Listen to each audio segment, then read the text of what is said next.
are you going to be? And if you'll notice, I'm not asking what are you going to do, but who are you going to be?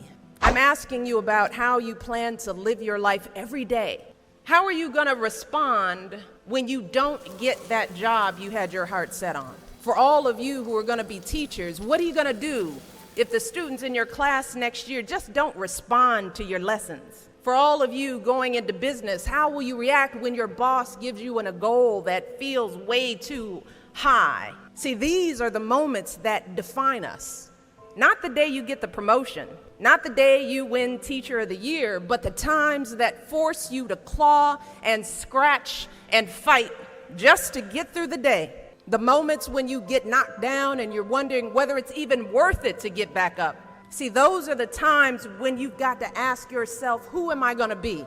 And I want to be clear, this isn't just some vague platitude about building character. In recent years, we've actually been seeing a growing body of research that shows that skills like resilience and conscientiousness can be just as important to your success as your test scores or even your IQ.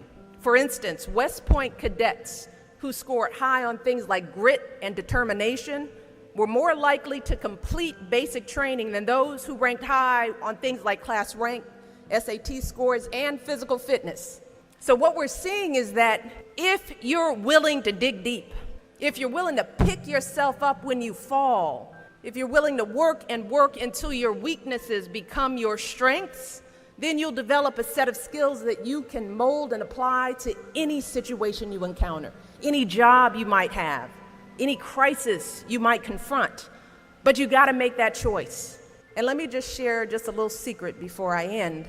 As someone who has hired and managed hundreds of young people over the course of my career, whether it was during my time as a lawyer, as an administrator, as a university, a nonprofit manager, even now as First Lady, I have never once asked someone I was interviewing to explain a test score or a grade in a class. Never. I have never once made a hire just because someone went to an Ivy League school instead of a state school. Never.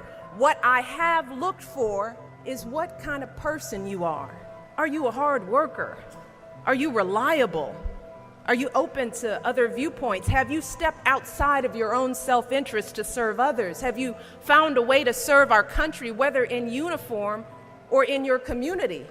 Again and again, I have seen that those are the qualities that I want on my team, because those are the qualities that move our businesses and schools and our entire country forward. And just understand this. Those are the qualities that you all already embody. They're the values you learned from your parents, from the communities you grew up in. And today, more than ever before, that's what the world needs.